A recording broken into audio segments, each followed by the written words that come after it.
Department revenue రావాలని హక్కుగా అది కూడా రానియకుండా చేసినాడు. మీరందరూ చూస్తున్నారు.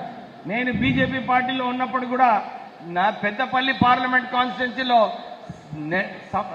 వారానికి 2 రోజులు అన్ని నియోజకవర్గాలు తిరిగి సమస్యలు ఏమున్నాయి, మీకు ఏదైనా కావాలనుకుంటే నేను ఎప్పుడు ప్రజలలోనే ఉండి ప్రజల సమస్యలు తీసుకుంటా రావడం జరిగింది. నేను అప్పుడు బీజేపీలో ఉన్నప్పుడు అమిత్ షా గారు, మోడీ గారు అందరు కూడా మెచ్చుకున్నారు.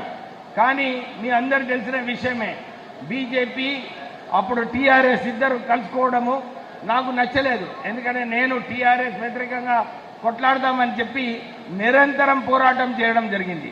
కానీ నేను కాంగ్రెస్ పార్టీలో వచ్చిన తర్వాత సడన్లీ నేనేదైతే రాముడు అని చెప్పి వాళ్ళు అనుకున్నారో, నేను బయటికి వచ్చిన తర్వాత నా పైన ఈడీ రేడ్లు, నా పైన మొన్న విమర్శలు, ఇష్టం వచ్చినట్టు విమర్శలు చేయడం జరిగింది. మీరందరూ గమనించాలి, కాకా కుటుంబం ఎప్పుడు కూడా ప్రజాసేవలోనే ఉన్నారు, ప్రజల గురించి సేవ చేస్తూ ఉన్నారు.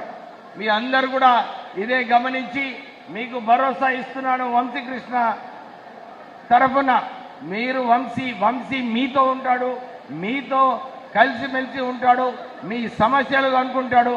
మీ ఎప్పుడు కూడా ఏ సమస్య అయినా కానీ వంశీ గారితో డైరెక్ట్గా మాట్లాడి మీ సమస్యలు పరిష్కరించడం అని చెప్తూ ఎక్కువ సమయం తీసుకోకుండా మీరందరూ కూడా చేతి గుర్తుకి ఓటేసి సంతోష్ చెప్పినట్టు 75,000 మెజారిటీతో వంశీకృష్ణనే మీరందరూ కూడా గెలిపించాలని చెప్పి కోరుతూ ముగిస్తున్నాను.